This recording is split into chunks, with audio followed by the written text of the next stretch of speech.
ladies and gentlemen. The story you are about to hear is true. The names have been changed to protect the innocent. Dragnet.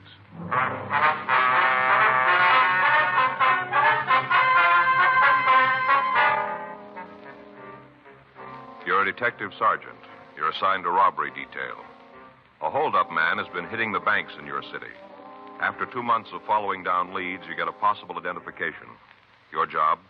Check it out. It was Thursday, July 25th. It was warm in Los Angeles. We were working the day watch out of robbery detail. My partner's Frank Smith. The boss is Chief of Detectives Thad Brown. My name's Friday. We were on our way out from the office, and it was 10:42 a.m. when we got to 896 Duane Street. Front door. I'll get it again. Guess there's nobody home. Huh? Yeah. You see in that window? No, can't see anybody moving around in there. Now, let's try the back. Right. Around this way. Uh-huh. Hey, sure pretty, isn't it, Joe? What's that? Rose tree there, Bella Portugal. Sure pretty. What? Faye's got one started out by the back fence. Isn't that big, but we got roses on it already. What'd you call it? One of those Bella Portugal rose trees. Oh. I'll pick a couple for you. Bring them in the office. Well, thanks, Frank. I don't know what I'd do with them, do you? Well, you can give them to Ann. She'd like them. Yeah. I get it. See anybody? No, looks like there's someone on the lawn chair over there, doesn't it? Miss Clark? Yes, who is it? Yeah, come on. You Miss Viola Clark? That's right. Police officers, Miss Clark. This is Frank Smith. My name's Friday. Well, how do you do? How you doing, ma'am? What can I do for you? We'd like to ask you a few questions. About Louis? Yes, ma'am. Well, would you mind talking inside? I'd rather the neighbors didn't know all my business. All right, fine. We can talk in there without anybody hearing. Yes, ma'am. Sure a beautiful morning. Hot. Mm-hmm. We're planning a little trip down to the desert this weekend.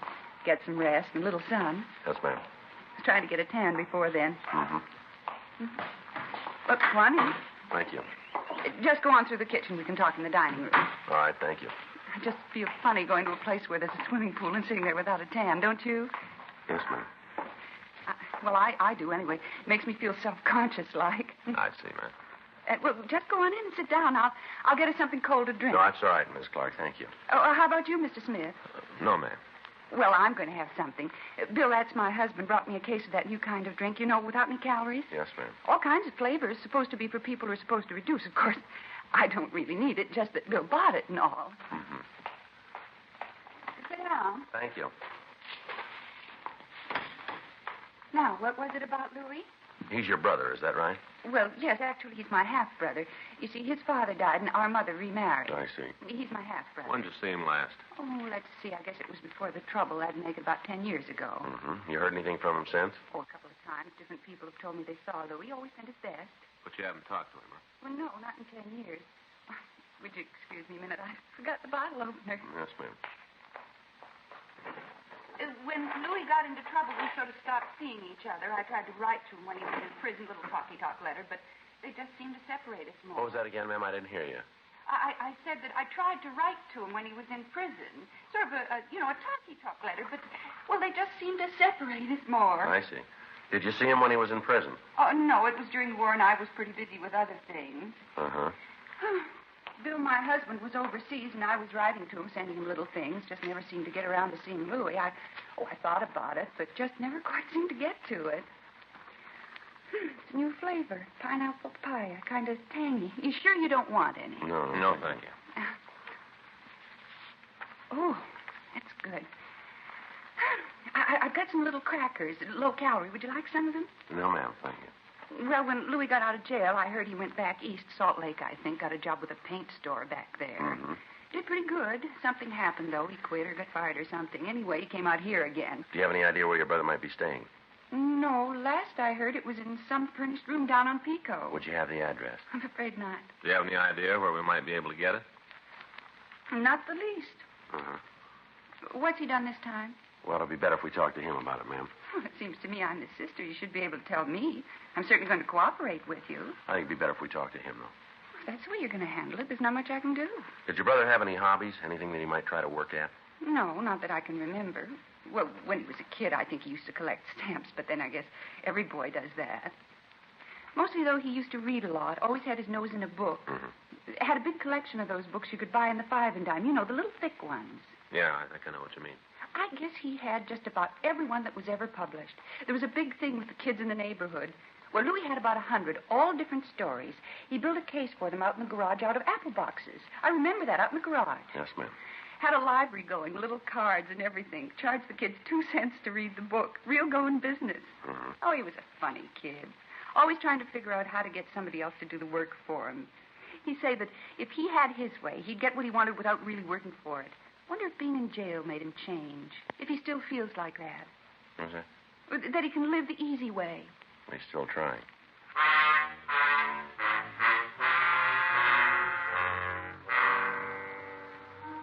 "11:31 a.m. We left the house and continued checking out the friends and relatives of the suspect, Louis Rote. According to his book, he'd been arrested for the first time 10 years previously on charges of 459 burglary, 5 counts. He'd been sentenced to San Quentin. He'd been released 4 years previously.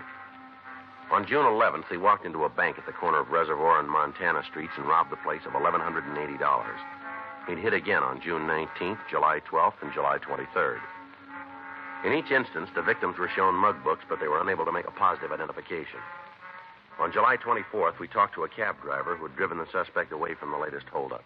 He was able to give us an identification of the suspect, but when we checked the area where Rote had left the cab, we were unable to come up with additional information.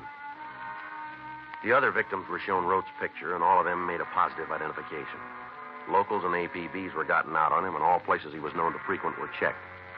Still, we couldn't take him into custody. 2 days passed while we looked for the suspect. On Friday, July 26th, the bank located on Hollywood Boulevard was held up for $1,800. The suspect matched the description of Rote. From one of the people in the vicinity, we got the number of the cab the suspect was supposed to have taken. We got in touch with the traffic manager of the cab company and got the name and stand number of the driver. 9:20 p.m. Frank and I drove out to see him. Corner of Hollywood and Loma Linda? That's right. Bank near there. What time was it supposed to be? Well, the way we got it, about 5. Tonight? That's right. I don't recall the guy. You sure it was me? Well, we got the number of your cab. Well, you're pretty busy there. Let me check the waybill. All right. Let's take a look here. Yeah, here it is. Loma and Hollywood. Where'd you drop the fare off? 2000 block on Sunset. That'd be near Echo Park? Yeah. Can you tell us anything about the man? No, like I told you, I've been pretty busy tonight. Well, that's pretty important. Well, what kind of things you want to know? Well, what did he say to you when he got into the cab? Oh, not much. Seems to me he just told me to drive right down Sunset, and then he'd tell me where to let him out. Was there anything about him that stood out? An accent, maybe? Scar, birthmark, anything like that? No, it doesn't seem to me that there was. I could only get a glimpse of him in the rearview mirror. He was kind of sitting off to one side. Kind of hard to see. You don't remember anything about him then, huh? No, nothing to help. Did you say where he was going? Well, not that I remember. Just told me to drive right down Sunset until he told me to stop. When he got out of the cab, did you see where he went? I didn't notice. He said something about getting a drink and asked me if I could name a good bar for him. Did you? I couldn't. I don't know the neighborhood very well. I told him they were all probably pretty good. Did he seem drunk to you? Well, he had more than a couple. I can't tell you how many. You know, some guys can hold more than others without showing it. Yeah. Well, he was like that. Hard to tell how many he'd lifted. Uh-huh. Say, something might help. I just thought of it. Yeah, what's that? He had a kind of a mole on his face right by his mouth. On which side, do you remember? Well, let me think now. I was looking at him in the mirror. It was on his left side. The mirror shows things on the side that... Yeah, it'd be on his left side. Mm-hmm. Yeah, I always get mixed up like that. You know, when you look in the mirror, if you got something on the right side of your face, it's on the left side of the mirror. Yeah. Well, I was looking at him, so it'd be on the same side as I saw it. Yes, sir, it was the left side. Where was the mole? Right here, right by the upper lip. Not real big so you'd notice it right off. Yeah, I forgot about it until just now. And when he paid the cab bill, what did he use? You mean the size bill he gave me? Yeah. A 20. I think I got it right here. Real new. Yeah, here it is. He had a whole fistful of bills just like this, all brand new. Mm-hmm. I asked him if he was going on a trip. You know, people draw a lot of money out when they're going to take a trip. I figured maybe that's what he was going to do. What did he say? Well, he said he wasn't. He said he just made a withdrawal from the bank, but he said he wasn't going away. Well, he's wrong there. Huh? As soon as we find him, he is.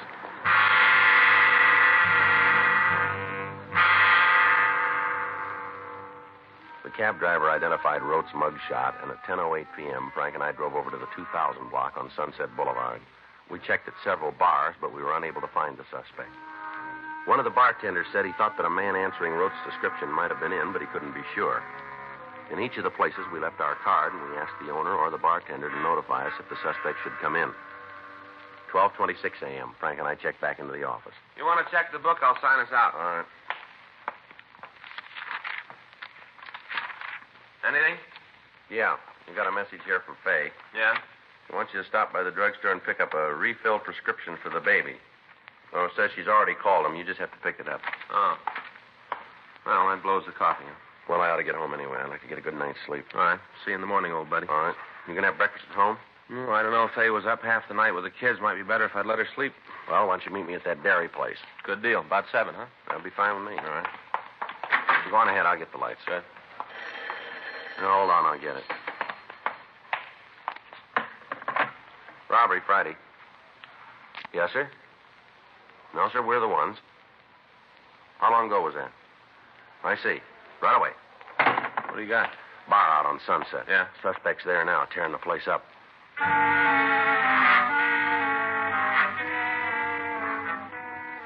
We left the city hall and we drove over to the bar on Sunset Boulevard. By the time we'd gotten there, a police unit had arrived and the disturbance was under control. The suspect had left the scene and a broadcast was put out to all cars in the area carrying his description and the description of the clothing he was wearing. When we walked into the bartender was sitting at one of the tables in the back of the place holding a stake to his left eye. The place itself was a mess. Bar stools were scattered over the floor. Tables were upended. The back bar was smashed, and the mirror that ran along the length of the bar itself was broken. Frank and I checked with the officers from the unit, and then we went back to talk to the bartender.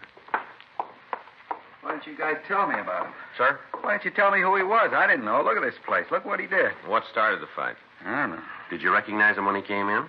No, right off. He sat down, ordered a drink. Next thing I know, the place is coming down around me. And when did you know he was the man we were looking for? After he belted the fella next to him, that's when I knew. Called you right away. You should have told me he was rough. You should have told me. And we told you not to try to take him yourself. But you didn't make a point of it. I just thought it was something you told everybody. Can you tell us what he said when he came in? We were having a nice night. Pretty good business. Sitting there watching the fights on the television. Nice and quiet. Pouring good. Looked like a good night for the till. Yeah. Door swings open, and in comes this guy. I didn't pay any attention to him. Walked over and sat at the bar. Right there in the middle. Sat at the bar. Mm-hmm. Ordered a highball. He had a couple. I should have known right then. I'd been in this business any time at all. You should be able to spot the ones that are likely to cause trouble.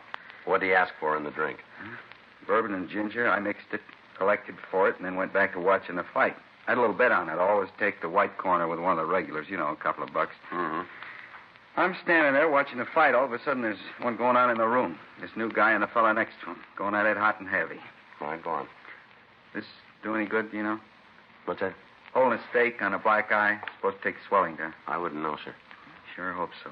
Guy laid a bottle on my cheek. Feels like he broke something. You want us to call a doctor for you? No, I'll check one later. Other cops asked me the same thing. I'm all right. Yes, sir. Would you like to go ahead with your story, please? Not much more to tell. The place just seemed to explode. I jumped over the bar. I got a billy club in the back. Grabbed that and jumped over the bar and tried to get the two guys apart. They were throwing everything they could lay their hands on at each other. Well, look at the place. You bet if I just put a lock on the door and open up someplace else, it'd be easier. Just to be sure, would you take a look at these? Just the man who caused the fight. Wait a minute. I can't see too good. Yeah, that's him. You're pretty sure, are you? Yeah, Louis Rote. That's the fella. Well, this afternoon when we talked to you, you said you didn't know him. It didn't make much of an impression then. When I saw him in person, I remembered. Well, he was in here earlier then. Yeah, same guy.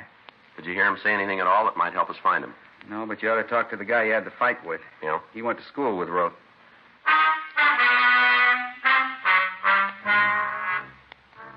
We got the name of the man the suspect had the fight with. We drove over to his home and talked to him. He explained that he'd been enrolled in a night class with Rote. He went on to say that they'd met at school when both of them were studying criminology at one of the colleges in the area. We got what information we could about Rote, and then Frank and I went back to the office. We tried to contact the school, but we were not able to reach anyone who could check the registration records for us. The next morning, we called the head registrar and asked her to check the records in the college night extension courses for a Louis Rote. 30 minutes later, she called back with the suspect's address. Frank and I left the office and drove out to the place, a two-story boarding house out on Adams Boulevard. Rote had moved, but he'd left a forwarding address. We drove over there and found that he was still registered. We got the number of the room. We went upstairs. Frank stood on one side of the door while I took the other. Just a minute.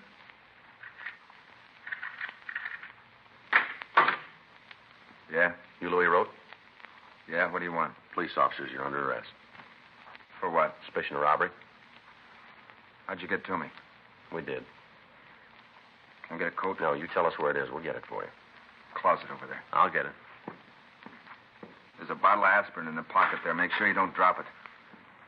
Hangover I got, I'm going to need something. Yeah. Don't think I ever had a headache like this one. Terrible. Well, you better get used to it. Huh? They're going to get worse.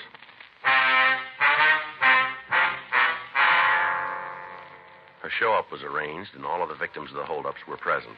They all gave positive identifications of Louis Road as the man who'd held them up.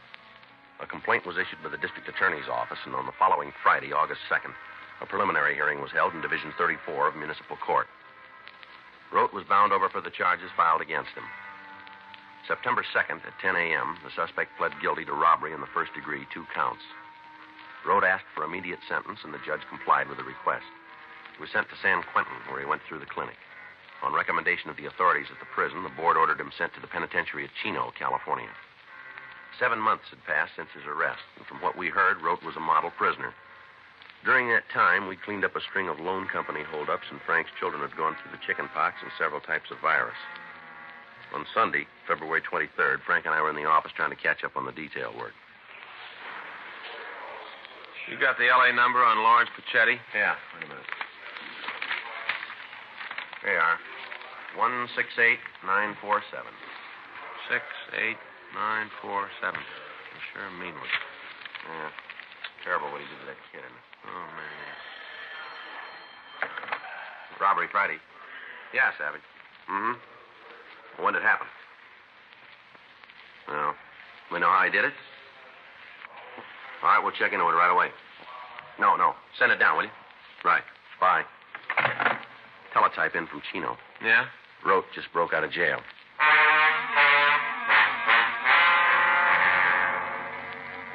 An immediate watch was put out on all the places Rote was known to frequent. All officers in the field were supplied with descriptions and pictures of the suspect. From the story as we got it from the prison officials, we were able to piece together the method of Rote's escape. Several months before he'd started on the bank robberies, he'd gotten work as a day laborer up at Chino. He'd managed to bury a gun and several $100s in a watertight container in the prison grounds. On his arrival at the prison, he'd waited for the right moment, and then he dug up the weapon and the money and made a break. He'd picked Sunday, a day when the prison grounds were crowded with visitors. Fortunately, there'd been no one hurt when Rote had escaped. However, we knew he was armed and he was to be considered dangerous. 2 days after his escape, a man answering his description held up a grocery store. From the clerk, we obtained a positive identification of Rote. The next day, he hit again. This time, he beat one of the clerks in the store when the man refused to open the cash register. Additional information was forwarded to all law enforcement agencies throughout the area. Rote's picture was carried on the police television show, and the daily newspapers cooperated and carried his likeness and description. Calls began to come into the complaint board from people who thought they'd seen the suspect. In each instance, the information was checked out, and several of the reports appeared authentic. On Wednesday, March 4th, we got a call from Calvin Niles, the bartender who'd given us the original information on Rote. Frank and I drove out to see him. I tried to hold him here, tried my darndest, but he wouldn't go for it. Mm-hmm. Did you talk to him at all? Yeah, I had a couple of words. What about? Mainly about the fight he had before he got him. You know, when he broke up the place? Mm-hmm. Talked about that. He said he was sorry about it. Told me the other fellow caused it. Mm-hmm. Said he'd like to be able to pay for it, but he didn't have the money. I thought he was going to hit me up for a loan. The way he acted and all. Thought sure he wanted to make a touch. Did you say anything at all about where he was staying? Not a word. Didn't give you any indication Nope. at all? Was he driving a car? Not that I could see. When he walked out, I went over to the door to see if I could spot anything, but by the time I got out from behind the bar, he disappeared. Is there a cab stand around here? A couple of blocks up the street. Think he might have taken a taxi? We'll check it. I don't think he could have gotten that far in the time it took me to get to the door. I can see that far, and I didn't see him. Mm-hmm. I don't think he took a taxi. Did he come in alone? As far as I could tell, he came in, sat down, ordered a highball, drank it up, and left. I don't think he was here more than 5 minutes, all told. But you're pretty sure there wasn't anybody with him, are you? Yeah, I had been. I'd have seen him. Did he look like he was going to meet anybody here? Not especially. Give you any reason for coming in? Not right out, he didn't. How do you mean? Lucky I did it now, I guess. I didn't plan it that way. What's that? I told you I thought he wanted to make a touch. Yeah. I told him I'd just taken the money to the bank, dropped it in the night depository, said I'd cleaned the place out. He left right after that? Yeah, finished up his drink and walked out. Sure got a lot of nerve, if you ask me. What do you mean? Well, he comes in the place once, breaks it up, then comes back to try to hold it up. Well, you're not sure about that, are you? As far as I'm concerned, that's what he came in for. Can you give us a description of what he was wearing? Plain blue suit. Looked like it was gabardine, 2-button. How about a hat? No, he wasn't wearing one. He had on a white shirt, black knit tie, you know, the narrow kind. One of those little stick pins shaped like a little ladybug. You know the kind I mean? Yes, sir. One of those. All right, Mr. Niles, if anything more comes up, we'd appreciate a call from you. You get it. I'll tell you one thing, Sergeant. What's that? After that fight, I did just about everything I could to help business, help pay for the damage. Yes, sir. This is one customer I want to lose.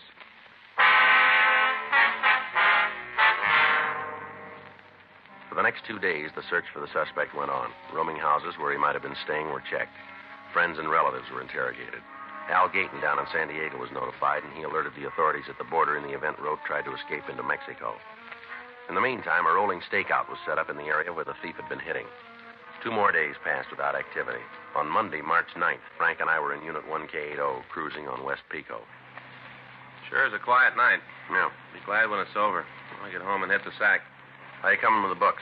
Huh? Oh, you mean for the sergeant exam? Yeah. Oh, pretty good.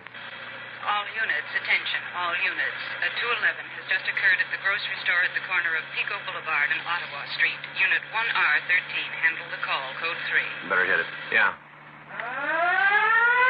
Attention, all units. A 211 has just occurred at the grocery store at the corner of Pico Boulevard and Ottawa Street. Unit 1R13, handle the call, code 3. 1K80 to Control 1. Control 1 to 1K80, go ahead. Code 6 at Pico Boulevard and Ottawa Street. Control 1 to 1K80, roger, KMA 367. Attention all units. Attention all units. Be on the lookout for the following described suspect wanted in connection with 211 at grocery store at Pico Boulevard and Ottawa Street. Suspect described as WMA, 40 or 50 years, 5 feet 8 and 1/2, 150 to 155, medium build, gray hair. Suspect was wearing a dark blue suit, no hat, white shirt, black tie, and black shoes. Suspect has a mole on the left side of his face, just above the mouth. He is carrying a large blue steel revolver, Western type. Suspect believed to be driving a 1952 Chrysler sedan, dark in color, license number unknown. Vehicle has a damaged left rear fender. Use caution. Suspect is considered dangerous. KMA 367. Sounds like Rote, doesn't it? Yeah. Hang on. Here's Pico. The car that just passed us. Yeah? Dark Chrysler sedan, dented left fender. You better check it. Right. Hold it. It's taking off. You better lean on it. Doesn't look like he's going to stop. Watch it, Frank. The streetcar.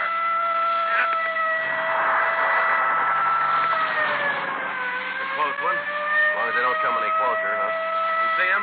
Yeah, up ahead. You going to try a shot at him? No, we can't. There's too many people around. We're pulling up. All right, hold it steady. Pull over, police officers. He doesn't act like he hears you. It's Rote, all right. Yeah. Try to cut him off. All right, come on, Rote. Pull over. Nothing. All right, cut him off. Right. Hang on.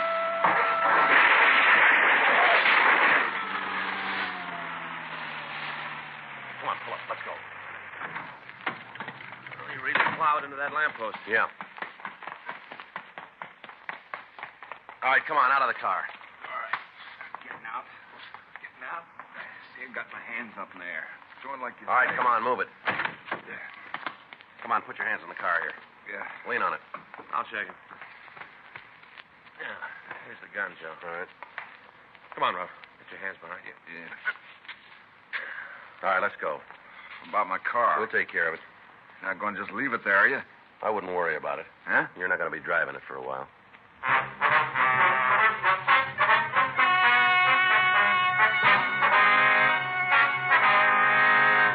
Louis Albert Rote was tried and convicted of robbery in the first degree, 4 counts, and violation of Section 4530 PC, escape. Robbery in the first degree is punishable by imprisonment in the state penitentiary for a period of not less than 5 years. Escape from a state prison is punishable by imprisonment for a period of not less than 1 year. Said second term of imprisonment to commence from the time the prisoner would otherwise have been discharged from said prison. You have just heard Dragnet, the authentic story of your police force in action, and starring Jack Webb, a presentation of the United States Armed Forces Radio Service.